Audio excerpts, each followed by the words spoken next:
నమస్తే. రాష్ట్ర వ్యాప్తంగా కాంగ్రెస్ పార్టీ అసెంబ్లీ ఎన్నికల వేళ మెజారిటీ ఆఫ్ సీట్లను సొంతం చేసుకొని అధికారంలోకి వచ్చి 50 రోజుల పాటు పరిపాలన అందిస్తోంది. ఈ నేపథ్యంలో పార్లమెంట్ ఎన్నికలు కూడా సర్వం సిద్ధమవుతోంది. గతంలో అసెంబ్లీ ఎన్నికల వేళ అభ్యర్థుల నుంచి దరఖాస్తులు ఎట్లా స్వీకరించిందో పార్లమెంట్ ఎన్నికల వేళ కూడా అభ్యర్థుల నుంచి దరఖాస్తుల స్వీకరణకు శ్రీకారం చుట్టింది నేటి నుంచి. సో మాట్లాడదాం ఇదే అంశం మీద. ప్రస్తుతం మనతో పాటు కాంగ్రెస్ పార్టీ అధికార ప్రతినిధి సామ రామ్మోహన్ రెడ్డి గారు అన్నారు. సో రామ్మోహన్ రెడ్డి గారు, అసెంబ్లీ ఎన్నికల వేళ అభ్యర్థుల నుంచి దరఖాస్తులు స్వీకరణ చేశారు. సో అందులో నుంచి బలమైనటువంటి అభ్యర్థులు ఎంపిక చేసి ఇక విజయాన్ని సాధించారు. పార్లమెంట్ ఎన్నికల్లో ఎట్లా ఉండబోతోంది? సో సేమ్ ప్రక్రియనే ఉంటుంది. ఆశావాళ్ళు ఎవరైతే ఉంటారో పార్లమెంట్ స్థానాల్లో పోటీ చేయాలి తెలుసుకున్న వాళ్ళందరూ కూడా సేమ్ గాంధీ భవన్కి వారి యొక్క ఇంట్రెస్ట్ అని అప్లికేషన్ ద్వారా దానికి పైన చెల్లించాల్సినటువంటి రుసుముతోటి అప్లికేషన్స్ పెట్టుకోవాల్సినటువంటి అవసరం ఉంటుంది. తర్వాత దాని స్క్రీనింగ్ అనేటటువంటిది అధిష్టానానికి ఇచ్చారు. నిన్ననే జరిగినటువంటి పీఈసీ మీటింగ్లో తీర్మానం ఏం చేశారంటే అధిష్టానమే నిర్ణయిస్తుంది అనేటటువంటి దాని మీద పోతూ ఉన్నారు. సో సేమ్ అసెంబ్లీ దాంట్లో ప్రక్రియ ఏదైతే జరిగిందో అదే ప్రక్రియతో సెలక్షన్ అనేటటువంటి విధానం జరగబోతుంది. సో ఏం చెప్తారు, ఈ రోడ్ సైడ్ ఫుడ్కి సంబంధించి చిరు వ్యాపారి అయినటువంటి కుమారి ఆంటీకి సంబంధించినటువంటి ఒక ఇష్యూ రాష్ట్ర వ్యాప్తంగా సంచలనం సృష్టిస్తుంది. సో దానికి సంబంధించి మీ ప్రభుత్వం ఇప్పుడే స్పందించింది, ముఖ్యమంత్రి రేవంత్ రెడ్డి గారు కూడా. సో ఏం చెప్తారు ఆమె గురించి, ఏం చెప్తారు ఆ ఫుడ్ గురించి? ఏం చెప్తారు? ఒకటి, ఎవరైనా కూడా ప్రజా పరిపాలనలో అందరూ కూడా బతకాలి, అందరు బతకాలి. ఎందుకంటే ఎవరి రెక్కల కష్టం దిగ్గట్టు ఒకరు రోడ్డు మీద బండి పెట్టుకొని బతారు, ఒకరు 5 స్టార్ హోటళ్ళల్లో బతుకుతారు, ఒకరు చిన్నపాటి రెస్టారెంట్లు పెట్టుకుంటుంటారు. ఎవరు తగ్గట్టుగా వాళ్ళు బతుకుతూ ఉంటారు. అయితే ఈరోజు వచ్చినటువంటి సోషల్ మీడియా మాధ్యమాలు ఎట్లయిపోయినాయంటే రోడ్ల మీద బతుకుతున్నటువంటి చిరు వ్యాపారులకి వారి దగ్గర ఉండేటటువంటి అందుబాటులో ఉంటున్నటువంటి ఫుడ్ని కూడా మరి చూపించేసేస్తే ఒకటేసారి వైడ్ పబ్లిసిటీ రావడంతో వాళ్ళకి డిమాండ్ అనేటటువంటిది భారీగా పెరిగింది. పోనీ ఇది ఎప్పటికి ఉంటుందా అని అంటే దానికి గ్యారంటీ ఏముండదు. సోషల్ మీడియాలో మనం చూస్తున్నాం, 4 రోజులు రమ్మని చెప్పి ఇట్లా బాగా లేచి తర్వాత పడిపోతున్న వాళ్ళు ఎంతోమంది స్టార్స్ ఉంటారు, సోషల్ మీడియా స్టార్స్ అని అంటుంటాం కదా. సేమ్ అట్లనే కానీ ఫుడ్కి సంబంధించి వాళ్ళ పొట్టకూటి కోసం బతుకుతున్నటువంటి వాళ్ళ విషయంలో కేవలం వీళ్ళ ఉదాహరణ మాత్రమే తీసుకొని అట్లా ఎవరికైనా కూడా జస్ట్ ఒక డిమాండ్ వచ్చింది కాబట్టి పోయేసేసి అక్కడ తినుకుంటూ ట్రాఫిక్ ఇక్కట్లు ఏవైతే జరుగుతున్నాయో దాన్ని మాత్రం నియంత్రించేటటువంటి డైరెక్షన్స్ తీసుకుంటూ వారి యొక్క సర్వైవల్ని మాత్రం దెబ్బతీయకుండా ఉండేటటువంటి ఆదేశాలని మరి పోలీస్ అధికారులకి ముఖ్యమంత్రి గారు ఇవ్వడం జరిగింది. అంటే చిరు వ్యాపారులు కూడా ప్రోత్సహిస్తుంది కాంగ్రెస్ ప్రభుత్వం అని చెప్పుకోవచ్చా? 100% పేదోళ్ళ పక్షాన కొట్లాడేటటువంటిది, పేద మధ్యతరగతి పక్షాన కొట్లాడేటటువంటి కాంగ్రెస్ పార్టీ ఈరోజు ఒకరు పొట్టగొట్టేటటువంటి పని చేయదు కదా. But at the same time మన వ్యాపారం బాగా నడుస్తుంది అనుకోండి, అట్లాంటప్పుడు మనము రోడ్డు మీదనే ఉండి ఇతరులకు ఇబ్బంది చేసేటటువంటి విధంగా కాకుండా తర్వాత మనం కూడా, ఎందుకంటే మన దగ్గర ఉంటున్నటువంటి ఫుడ్ని చూసి జనాలు వస్తున్నప్పుడు ఆ ప్రాంతాన్ని చూసి కాదు కదా. సో ఫుడ్ని చూసి వస్తున్నప్పుడు రేపొద్దున మనకు ఒక అంటే గ్యారంటీగా ఖచ్చితంగా వస్తారు జనాలు అనుకుంటున్నప్పుడు మాత్రం వేరే ప్రాంతాలలో ఇంకా స్పేషియస్గా పెట్టుకొని పార్కింగ్ అకామిడేషన్ తోటి అందరికీ అందుబాటులో వారి యొక్క వ్యాపారం పెంచుకునేటటువంటి విధానం రావాల్సిందిగా, అట్లా జరగాల్సిందిగా మేము కోరుకుంటా ఉన్నాం. ఏం చెప్తారు ఇక గవర్నర్ కోట ఎమ్మెల్సీ సంబంధించి ప్రొఫెసర్ కోదండరామ్ గారి యొక్క విషయం కోర్టు దాకా పోయింది. సో ఎట్లా చూస్తారు, ఇది ఎవరు కుట్ర అనుకుంటున్నారు? ఇప్పటికే కొంతమంది మాజీ ముఖ్యమంత్రి కేసీఆర్ కుట్ర అంటున్నారు. సో కాంగ్రెస్ పార్టీ నాయకులుగా మీరేం చెప్తారు? ఇప్పుడు ఉద్యమంలో క్రియాశీలకంగా మెలిగి ఏ రోజు కూడా స్వార్థంగా ఆలోచించినటువంటి కోదండరామ్ గారికి ఈరోజు కాంగ్రెస్ పార్టీ ఒక పదవినిచ్చి ఆయనను గౌరవించుకునేటటువంటి నేపథ్యంలలో మరి ఆయనకు ఎట్టి పరిస్థితుల్లో రావద్దు అనేటటువంటి కుట్ర చేసేటటువంటి కేవలం ఈ కుట్ర కుటుంబానికి మాత్రమే ఉంటుంది, కల్వకుంట్ల కుటుంబానికి మాత్రమే ఉంటుంది. కాబట్టి కేసీఆర్కు బీఆర్ఎస్ నాయకులకు ఏమవసరం అంటారు ఆపడానికి? ఇప్పుడు ఈరోజు ఆపుతున్న వాళ్ళు ఎవరు? కోట్ల కేసు వేసిన వాళ్ళు ఎవరు? వాళ్ళే కదా, పేర్లు ఉన్నది వాళ్ళే కదా.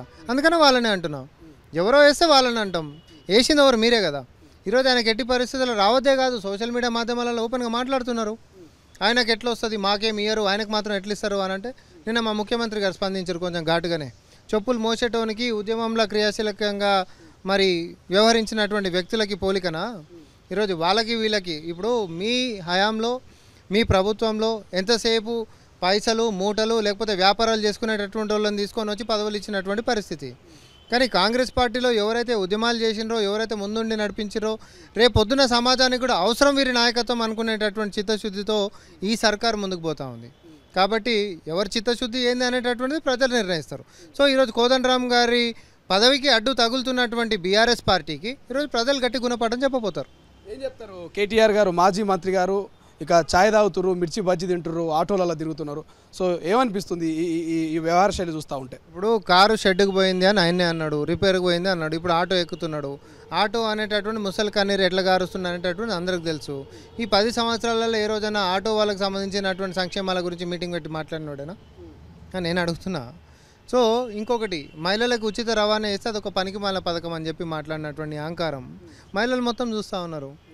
నీకు ప్రాబ్లం ఏంటిది అని అంటే, నీకు పిచ్చి ఒకటి, అహంకారం ముదిరిపోయింది. నీ అహంకారం ఎప్పుడైతే దిగదో అప్పటిదాకా నువ్వు అధికారంకి చేరువ కాదు కదా, నీ కళలో కూడా ఊహించుకోలేకుండా చేస్తారు జనాలు. సో ఒకసారేమో నీ అహంకారము మీ యొక్క ఏది అధికార దర్పం ఏదైతే చూపించిండ్రో దాన్ని అధికారంలోకి దింపి చూపించారు. అయినప్పటికీ మీ అహంకారం దిగకపోతే ఏమవుతుంది? ఏకంగా మీ భవిష్యత్తులో మీ రాజకీయ జీవితాలే లేకుండా చేస్తారు. ఇది మీరు గమనించుకోండి. ప్రజాస్వామ్యంలో అహంకారం పనికిరాదు.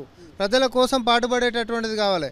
చిన్న విషయమైనా పెద్ద విషయమైనా రాష్ట్రం ఇంట్రెస్ట్లని దృష్టిలో పెట్టుకొని ముందుకు సాగుతున్నటువంటి ముఖ్యమంత్రి గారి పరిపాలన ఈరోజు చూసిన తర్వాత 10 సంవత్సరాల నుంచి ఇట్లాంటి పరిపాలన మిస్ అయిపోయినామే అనేటటువంటిది ప్రజల్లో వస్తున్నటువంటి స్పందన కదా. సో అదే కోరుకుంటారు, అహంకారం కాదు. సో దయచేసి కేటీఆర్ గారికి మేము చేసేటటువంటి విజ్ఞప్తి ఏంటిది అని అంటే, మీరు అహంకారం తగ్గించుకోండి, మీ మదపు మాటలు తగ్గించేసేసుకోండి. మదం పట్టినటువంటి ఏనుగుని మావిటివాడు ఎట్లా కిందికి దింపుతాడు?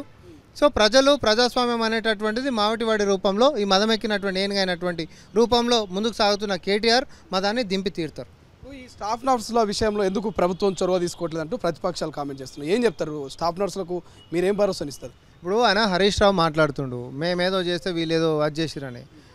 ఇప్పుడు కానిస్టేబుల్కి సంబంధించి సుమారు ఒక 17,000 మంది పరీక్షలు రాస్తే 5 లక్షల మంది అప్లికేషన్స్ అప్పుడు వచ్చిన రోజు ఒకటేసారి ఎగ్జామినేషన్ పెట్టినటువంటి పరిస్థితి.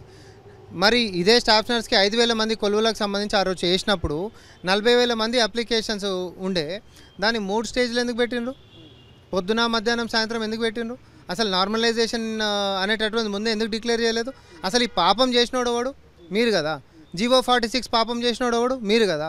పనికి మాలిన నిర్ణయాలతోటి ఈరోజు విద్యార్థులని ఇబ్బందులు పెట్టుకుంటా మీరు చేసిన పాపాన్ని మేము ఈరోజు రిపేర్ చేసుకోలేనటువంటి పరిస్థితులు ఉన్నప్పటికీ కూడా ఇంకెట్లా చేయొచ్చు అనేటటువంటి ఆలోచనతోటి మేము పోతుంటే, ఈరోజు సిగ్గు లేకుండా బుద్ధి లేకుండా ముందుకు వచ్చేసి మేమే ఇచ్చినాం కొలువులు అని అంటావా? కొలువులు ఇచ్చేటటువంటి ప్రక్రియ చేసేటోని పంచాయతీలు లేనటువంటి దురుద్దేశం నీకు ఇట్లా లేకుండా ఉంటే అందరికి ఒకటేసారి పరీక్ష పెట్టేది ఉండే, నార్మలైజేషన్ ముందే డిక్లేర్ చేసేది ఉండే, మెరిట్ మీదనే అందరికీ స్థానాలు కల్పించేది ఉండే. ఈరోజు రోడ్డున వడకపోయేటోళ్ళు కదా ఆ కొద్ది మంది కూడా. కానీ ఎవరు ఇబ్బంది పడాల్సినటువంటి అవసరం లేదు. ప్రభుత్వం దీని మీద చొరవ తీసుకుంటుంది.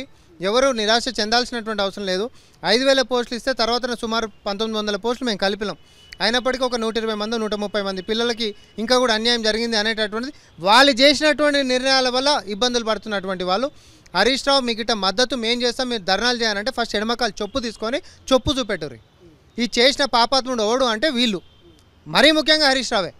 సో ఈ పాపం చేసినటువంటి మీరు ఊకొని ఈరోజు ప్రభుత్వం మీదకి ఉసిగొలిపితే వాళ్ళ చేతులలో మనము ముందుకు సాగేటటువంటి ఏది సర్కస్లో ఆడిపిస్తే మనమేం జంతువులం కాదు. మనం వివేకంతో ఆలోచించేటటువంటి విద్యార్థులము స్టాఫ్ నర్సులం కాబట్టి పాపం చేసినటువంటి ఫస్ట్ ప్రశ్నించేసి నువ్వు ఎందుకు చేసినావు అని చెప్పి ప్రశ్న అక్కడ మొదలు పెట్టండి. కానీ ఈ యొక్క సమస్యకి పరిష్కార మార్గాలను మాత్రం ఈ యొక్క ప్రభుత్వము అన్వేషిస్తుంది, సమస్యలకి పరిష్కారం వెతుకుతుంది అనేటటువంటి నమ్మకం నాకుంది. ఈ మధ్య కాలంలో టీఎస్పీఎస్సీ బోర్డుకు సంబంధించి కొత్త చైర్మన్గా నియమితులవుతున్నటువంటి మాజీ డీజీపీ మహేందర్ రెడ్డి గారి గురించి కొన్ని సోషల్ మీడియాలో ఆయన మీద ఇంతకుముందు కొన్ని ఆరోపణలు ఉన్నాయి, అవి ఉన్నాయి. అటువంటి వ్యక్తిని ఎట్లా నియమిస్తారనేటువంటి ఒక రకమైనటువంటి చర్చ నడుస్తున్నది. ఏమైనా సమాధానం చెప్పగలుగుతారా దానికి కాంగ్రెస్ పార్టీ నాయకులు? ఇప్పుడు ఖచ్చితంగా ఏదున్నా కూడా ఓపెన్ అప్లికేషన్స్ మేము పెట్టినాం, అవునా? సీక్రెట్గా ముఖ్యమంత్రి మాజీ ముఖ్యమంత్రి లెక్క ఉంటున్నటువంటి కేసీఆర్ ఆయన నిర్ణయం తీసుకొని ఆయన సీక్రెట్గా పెట్టుకొని పెట్టినటువంటి పరిస్థితులు ఏం కాదు కదా. ఓపెన్గా పెడితే వచ్చినటువంటి అప్లికేషన్ల దృష్ట్యా ఎవరైతే దాంట్లో బెటర్ ఉంటారు అని అంటే కొన్నిసార్లు ప్రాంతేతరులు కూడా దాంట్లోకి వచ్చినటువంటి పరిస్థితుల్లో ఈరోజు ప్రాంతానికి సంబంధించినటువంటి వ్యక్తులను పెట్టుకోవాల్సినటువంటి పరిస్థితికి వచ్చినుండే. అడ్మినిస్ట్రేషన్ విషయంలో ఖచ్చితంగా పైన ఉండి నడిపించేటటువంటి ముఖ్యమంత్రికి చిత్తశుద్ధి ఉంటున్నప్పుడు ఆయన మానిటర్లో క్రమశిక్షణతో మెలిగేటటువంటి యంత్రాంగం ఉంటుంది. ఇదే యంత్రాంగం కేసీఆర్ ఉన్నప్పుడు కూడా పనిచేసింది. కానీ కేసీఆర్ కరప్ట్ మైండెడ్ తోటి పోయింది కాబట్టి యంత్రాంగం మొత్తం కూడా ప్రజలకు అందుబాటులో లేక ప్రజలు ఇబ్బంది పడ్డటువంటి యంత్రాంగం నడిచింది. కానీ గౌరవనీయులు ప్రజల ముఖ్యమంత్రి అయినటువంటి రేవంత్ రెడ్డి గారి యొక్క చిత్తశుద్ధితోటి యంత్రాంగం నడవబోతుంది. ఎవరు వచ్చిర్రు అనేటటువంటిది కాదు, కొలువులు ఇచ్చేటటువంటి చిత్తశుద్ధితోటి కాంగ్రెస్ పార్టీ ఈరోజు మరి ప్రజల ముఖ్యమంత్రి రేవంత్ రెడ్డి గారి పరిపాలన ముందుకు సాగుతుంది. కాబట్టి ఖచ్చితంగా ఎవరు కూడా ఎట్లాంటి శశభిషలు వద్దు, ఎట్లాంటి అనుమానాలు వద్దు. బ్రహ్మాండంగా మనం అనుకుంటున్నటువంటి నోటిఫికేషన్లు పారదర్శకంగా పాతగా ఉంటున్నటువంటి ఏవైతే ఆరోపణలు కానీ లేకపోతే అట్లాంటివి ఏవి లేకుండానే కాంగ్రెస్ పార్టీ హయాంలో బ్రహ్మాండంగా కొల్లులు మనందరికీ రాబోతున్నాయి. ఇవాళ ప్రధానంగా ఒక చిన్న విషయం, నిన్ననే గ్రూప్ 1కి సంబంధించినటువంటి అన్ని డిపార్ట్మెంట్లలో ఎన్ని ఖాళీలు ఉన్నాయో కూడా మరి పైనుంచి సమాచారం సేకరించడం జరిగింది. అంటే త్వరలోనే శుభవార్తలు కూడా మనం వినబోతున్నాం అనేటటువంటి ఇది ఒక సంకేతం. ప్రజా యుద్ధ నౌక గదర్కు సంబంధించి వాళ్ళ జయంతి అధికారికంగా నిర్వహిస్తూ ఉన్నారు. సో ఏం చెప్పదలుచుకున్నారు? ఇప్పుడు ఆయన చేసినటువంటి సేవలు, ఆయన తెలంగాణలో అణువణువు ప్రతి బొట్టు రక్తాన్ని, లేకపోతే ఈరోజు మన గూస్ బంప్స్ వచ్చుకుంటే తెలంగాణ ఉద్యమంలో పొడుస్తున్న పొద్దు అనేటటువంటి ఒక్క చిన్న పాటతోటి, అట్లాంటివి ఎన్నో వందల పాటలు ఉన్నప్పటికీ ఒక ఉద్యమ చైతన్యం తీసుకొని వచ్చి ఉద్యమాన్ని పటిష్టం చేసి ఈరోజు తెలంగాణ సాకారం చేసినటువంటి దాంట్లో ఆయన ఒక గాయకుడు లెక్క కాదు, యుద్ధ నౌక అని ఎందుకన్నాం అని అంటే ఆయన చేసినటువంటి కాంట్రిబ్యూషన్ అంతా ఇంత కాదు. అట్లాంటి వాళ్ళని గౌరవించినటువంటి చరిత్ర ఏ రోజు వీళ్ళ బతుకులకు లేదు, అటు బీఆర్ఎస్కైనా తర్వాత బీజేపీకైనా. కానీ కాంగ్రెస్ పార్టీ వచ్చిన తర్వాత ఆయన బతుకున్నప్పుడు కూడా చివరి కోరికలకి ఆయన ఏం కోరుకుంటో మనం చూసినాం. కాంగ్రెస్ పార్టీ అధికారం తేవాలని తెలంగాణ ప్రజలందరూ తెచ్చారు. అట్లాంటి వ్యక్తిని గౌరవించుకోవాల్సినటువంటి అవసరం మనకు ఉంటుందా లేదా? దాంట్లో భాగంగానే ఆయన కూతురు కూడా మరి కాంగ్రెస్ పార్టీ టికెట్ ఇచ్చి మరి పోటీకి నిలబెట్టారు. దురదృష్టవశాత్తు ఓడిపోయింది. కానీ టికెట్ ఇచ్చి గౌరవించుకోవడమే కాదు, అట్లాంటి యుద్ధ నౌకకి సముచిత స్థానము, సమాజంలో గౌరవము, ఆయన చేసినటువంటి ఏవైతే సాక్రిఫైజెస్ ఉన్నాయో ఒక చరిత్ర లెక్క కూడా మిగిలిపోవాలని అంటే ఆయన విగ్రహం దాకా కూడా ఆయన పేరు అందరికీ తెలిసేటట్టుగా కాంగ్రెస్ పార్టీ తెలంగాణ ప్రభుత్వము చర్యలు తీసుకోబోతుంది. ప్రణాళిక దానికోసం నిర్మించింది. దీన్ని అందరూ స్వాగతిస్తారు, కేవలము బీఆర్ఎస్ బీజేపీలు తప్ప. సో ఏం చెప్తారు? సామా రామ్మోహన్ రెడ్డి సోషల్ మీడియాలో యాక్టివ్గా ఉంటారు. ప్రధానంగా నిన్న మొన్న కేటీఆర్ కొన్ని కామెంట్ చేసిండు. ఒకటి, తెలంగాణ అనే పదం కావచ్చు, ముఖ్యమంత్రి అనే పదవి కావచ్చు, అది కేసీఆర్ వల్లనే సాధ్యమైందంటూ కేటీఆర్ వ్యాఖ్యలు చేసిండు. ఎట్లా చూస్తారు? ఇప్పుడు నేను ఒకటంటే అసలు గతంలో ఇదే ముఖ్యమంత్రి గారు ముఖ్యమంత్రి పీఠం అనేటటువంటిది, ముఖ్యమంత్రి పదవి అనేది నాకు ఎడమకాలు చెప్పుతోటి సమానం అన్నాడు.